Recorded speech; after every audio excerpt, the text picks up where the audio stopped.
From the Cronkite Studios in downtown Phoenix, this is Cronkite News. Good evening and welcome to Cronkite News on Arizona PBS. I'm Caroline Lynch. Thank you for joining us.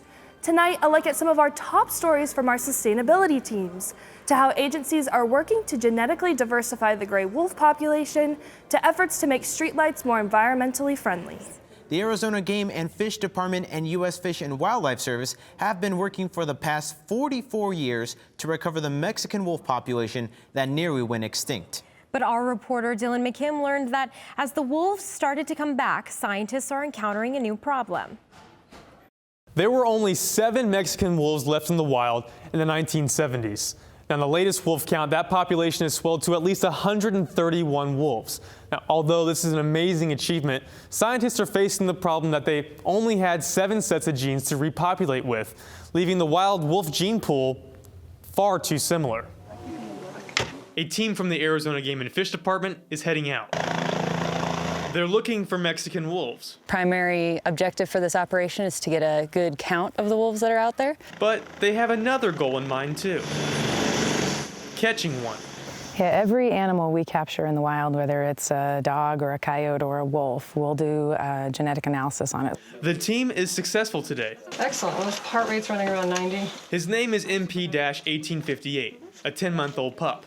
And the blood sample taken from him today will go towards solving a problem facing the Mexican wolf population. Our wild population right now is pretty inbred or pretty related. The team is concerned with increasing the genetic diversity of the packs of Mexican gray wolves, which means they don't want 2 wolves whose genes are practically identical.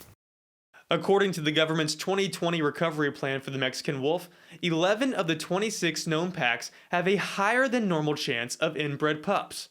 So the way we're addressing genetic recovery of the wild population is through cross-fostering right now. Cross-fostering is the process of taking a captive-born pup and placing them in the den of a wild pack. The process begins over 1,000 miles away at the Endangered Wolf Center in Missouri. We know the genetics of every single individual in the captive population. And what we do is we make sure that the animals that are paired together not only are good genetic matches for each other, but help keep the overall population healthy. It's a painstaking process that Masadi says has its limitations. The stars, the moon, the planets, everything has to align to make it happen. And I say that because we have to have a wild mom that gives birth about the exact same time as a captive mom.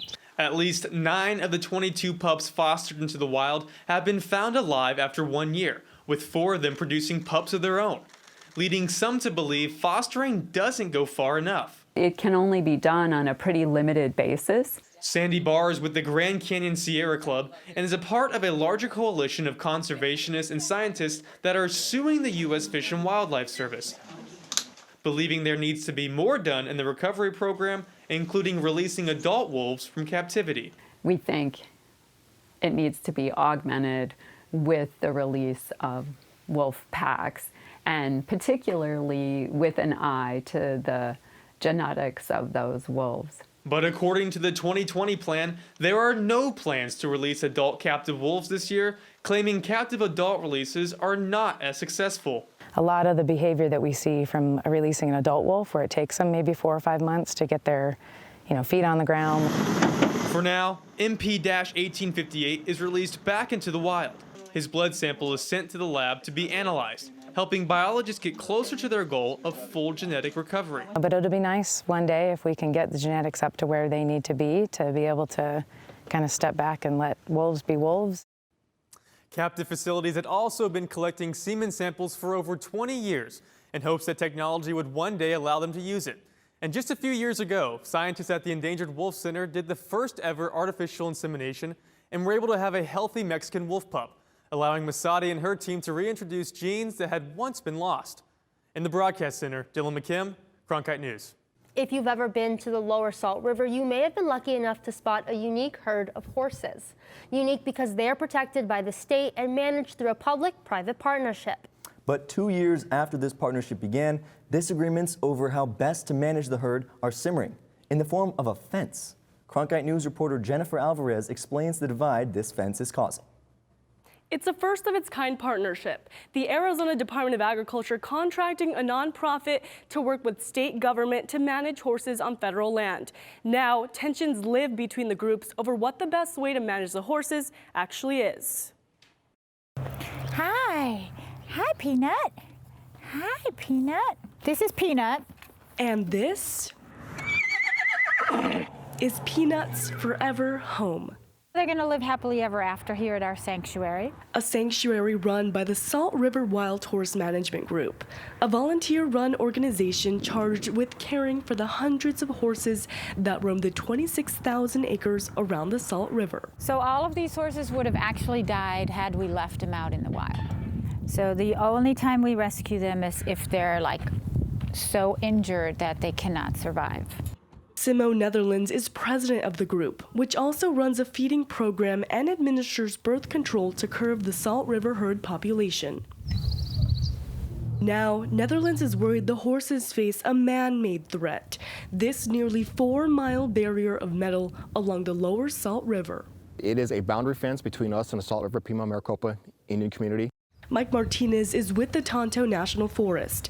They started installing this fence in mid-January. It is intended to prevent entry by unauthorized livestock onto the forest. And like a lot of fences, we don't think they need to be separated.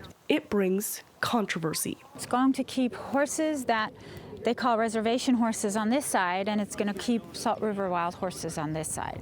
While the separation of horses worries Netherlands, she's most concerned the horses will lose access to the river. Imagine if I'm a horse that lives on this side. As soon as this fence is finished, that horse will not be able to get to water. Now, what happens to a horse after a week of no water? He's dead. But the Forest Service maintains those horses will still be able to reach over 8 miles of the river. We anticipate that all the horses will be located on the side of the fence where they have access to water. Barbed wire fences like this one help keep the horses from crossing onto the highway, which is something that both the Forest Service and the Salt River Wild Horse Management Group agree with. But even this fence has its problems, according to the management group, saying it cuts the horses off from half of their habitat. Although the Salt River horses are not federally protected, they are protected by the state. Representative Kelly Townsend spearheaded that effort, HB 2340 in 2016, saying, "We wanted to protect the horses and preserve their freedom, make them officially belonging to and protected by the state, and allow for them to remain." But Netherlands says that state law falls short today. Unfortunately, that bill did not say that they couldn't be rounded up or they couldn't be reduced, and it also didn't protect all of their habitat. Both groups agree they want to see these horses thrive. Our intention is in the best interest of horses. We would have just rather seen that they wouldn't have been separated like that. Whether that's in the wild or in their backyard. A barrier will also be built across the river, something Netherlands says would be a public safety concern, but the Forest Service maintains they're planning to make sure the structure won't be a hazard for the community and would be something kayakers or tubers would be easily able to get through. In the studio, Jennifer Alvarez, Cronkite News. With the simple flip of a switch, many people can bring nuclear power into their homes, but it takes a lot of water to generate that power. Cronkite News reporter Madison Staten explains why the Palo Verde nuclear plant is trying to reduce the amount of water it uses. The nation's largest nuclear power plant sits in the middle of the desert, about an hour west of Phoenix. The Palo Verde nuclear generating station is nowhere near a large body of water, and yet it uses around 26 billion gallons of water per year. Now, the facility is trying to reduce its use of wastewater. Water is critical for keeping the largest nuclear generating station in the country running. Behind me is the Palo Verde nuclear generating station. And that's not smoke you're seeing, it's water vapor. 42,000 gallons per minute are evaporated into the atmosphere from this plant alone. That was on the day we visited, but that number can climb even higher depending on the time of year. In the winter, we can use up to 40,000 gallons per minute, and that makes up for the evaporation rate of the cooling towers at the nuclear plant. In the summer, it's more, it's up to 60,000 gallons per minute. The water is used to cool the plant. Heat is converted from nuclear reactions into electricity. The boiling water created by the steam is then cooled and condensed. Treated wastewater is used to do this. It comes mostly from the 91st Avenue Sewage Treatment Facility. But those like Sandy Barr believe using wastewater isn't enough. Utilities, say, well, okay, we're using the treated wastewater, like somehow it's not a big deal that it's using so much water. But treated wastewater can be used for all kinds of other things, and including habitat restoration. So it is water that is not available for other uses. The growing competition over wastewater is one reason why Palo Verde is exploring other water options. They have partnered with Sandia Labs, a national nuclear research and development laboratory in New Mexico, and have found even dirtier water to use. The other water sources that we've been looking at are poor quality groundwater sources that come from the Buckeye waterlogged area. Groundwater is high in salt and high in minerals. However, we are able to use some of that water instead of effluent because of the tertiary treatment system that we have here at Palo Verde. The plant is also looking at developing more advanced cooling technology. The current target is to reduce wastewater by 20%. Right now we use about 75,000 acre feet of water every year. That equates to about 26 billion gallons of water. If we can save 20% of that, that's a huge savings not only in water, but a huge savings in terms of cost.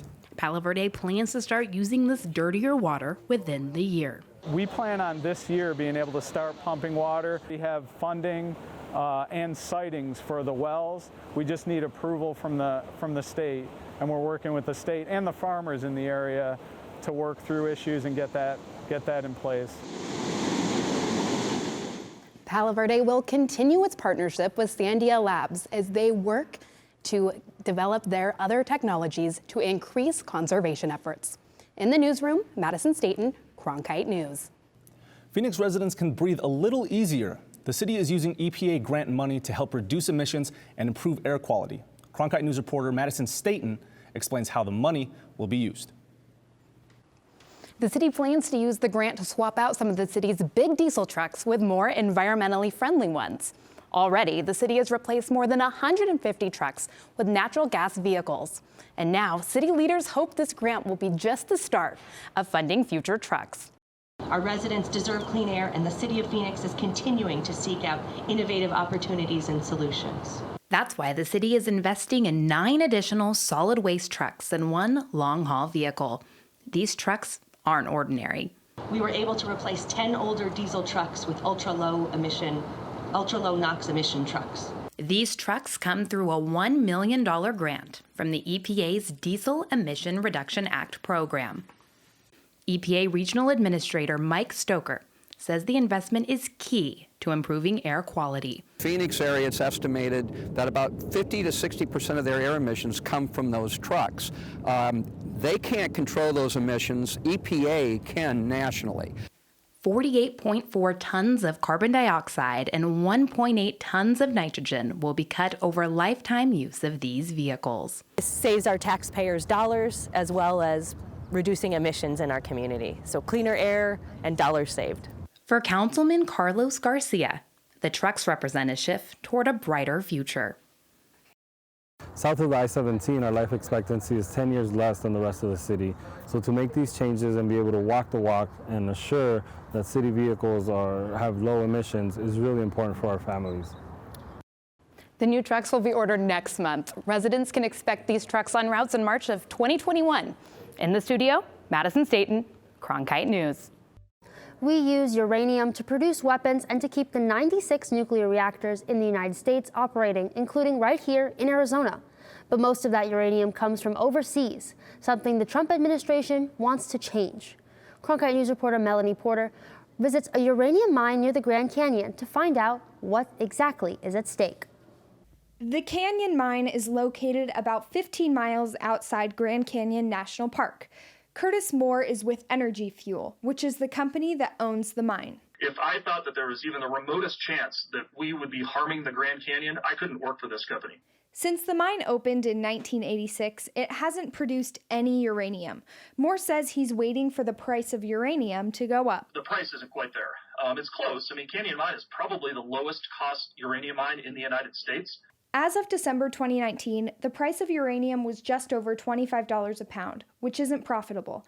There's a lot of concern about the environmental repercussions, but Moore says the mine isn't causing any harm. And today we are heavily regulated by an array of state and federal agencies. They keep a real close eye on what we're doing. This mine was built decades ago, and initially people thought it would be very successful. In reality, Canyon Mine has the potential to cause problems for the entire ecosystem. You think when you turn on your tap, that's the best water resource you got. Tanakongva argues that if enough uranium leaks into the Colorado River, it could affect all who depend on the river, which is a lot of Arizona. Eventually, if we continue with the mining, it has a possibility of leaking into the valuable water resources that we have. The U.S. House passed legislation late last fall that would permanently ban uranium mining on 1 million acres around the Grand Canyon, but Canyon Mine would still be allowed to operate. While this plays out on Capitol Hill, environmentalists argue that along with water danger, the mine site disrupts nature. That water is now contaminated. The birds that we see flying around here are adapting to this pond of water to the point where they're habituated. In some ways, this is a ticking time bomb. But what is more important? Is it life or is it money? That would be the question, and I believe the position of Hopi will be that we're going to make a firm stance as far as banning uranium, at least in our backyard. Tanakongva, as well as Grand Canyon Trust, believe that the risk is far greater than the reward when it comes to mining uranium in this area. At the Grand Canyon, Melanie Porter, Cronkite News. The Nuclear Fuel Group was initially supposed to make recommendations in late last fall, but they still have not proposed any new recommendations. Improved visibility can help reduce crime and increase pedestrian safety, according to the National Institute of Justice. As Cronkite News reporter Isabella HULSIZER explains, that's part of why the city of Phoenix recently flipped the switch on new streetlights. Phoenix is one of several cities in the U.S., including New York City, Los Angeles, and Seattle, who have all made the switch to LED streetlights. Nearly 100,000. That's the amount of new LED energy-efficient streetlights that are now all around Phoenix. What we have currently is a LED. It's the newest and the greatest. The choice to make the switch was easy, which is a much more energy-efficient source of energy and source of light. And it differs from the old system that we had, which was a high-pressure sodium. That was a lot less energy efficient, a lot high maintenance. The change to LED lights is part of an effort for Phoenix to move toward cleaner energy goals. The nation's 5th largest city aims to be carbon neutral by 2050. Well, the motivation for Phoenix or any city to switch out their traffic lights from an older format to the LED is to save money, to save electricity, to save the amount of time you have to go up there and change the light bulbs. These are going to last for a lot longer. The city says that switching to these streetlights will reduce carbon emissions by 18,000 metric tons. But you're probably wondering, what does that even mean? Well, it's about the equivalent to taking 3,800 cars off of the roadway. In addition to the energy savings, the city estimates saving $3.5 million in annual energy costs. An Arizona State professor who specializes in sustainability says the LED lights work better than traditional bulbs. But they work better. So that's the cool thing about this kind of technology that's happening more and more about energy efficiency things, is they find they could actually be a better product and save money from using it. So it's a win-win. The LED streetlights have longer lifespans and provide better light quality than traditional bulbs. City officials say the LED fixtures will also reduce maintenance costs. The city of Phoenix is working to meet its 2020 sustainability goal to reduce waste by 40%. This includes recycling and composting. Cronkite News reporter Madison Staton is with us now. Madison, how is the city doing with reaching these goals? The city decides this week whether to keep its recycling and composting programs. The Public Works Department has said it can't continue to operate these programs without more money to offset the costs. One option is to eliminate composting. So I went to the city's compost facility to see just how much the program impacts Phoenix. It's time to spill some dirt. Freshly ground up compost, that is. If it's not being made at the City of Phoenix's composting facility, it's in places like the Spaces of Opportunity Community Garden. So those composting bins that we get from the city, we use those bins for our own composting needs. We use those bins for our own recycling needs. Just taking 100% of what we bring onto this land and repurposing and recycling. Residents can currently drop yard trimmings for compost in at-home bins. They can also participate in curbside pickup or drop their compost off. The facility can process up to 55,000 tons of organics per year. And last year, it nearly hit capacity. But we are definitely going to be stretching the limits with this facility for sure to support our diversion goals. In a matter of weeks, your yard waste can be turned into dirt. Once it's here, it goes through the grinder behind me and through the composting process. In about 60 days, it's a nice, beautiful, finished compost.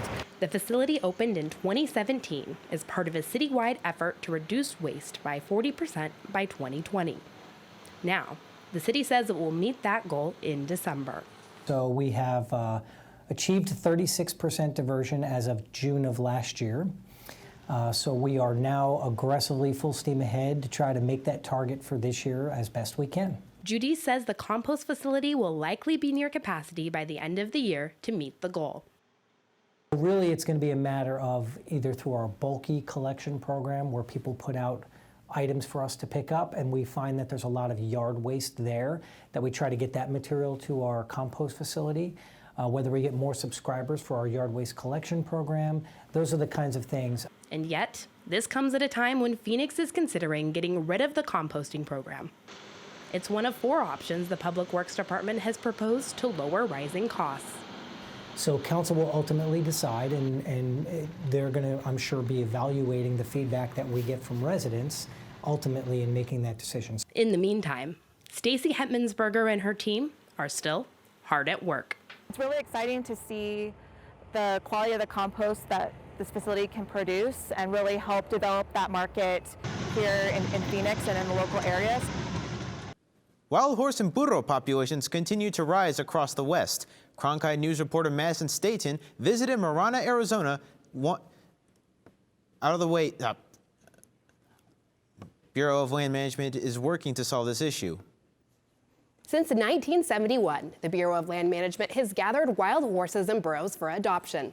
And recently, one of those adoptions took place in Marana that included horse training demonstrations by inmates from the Arizona Department of Corrections.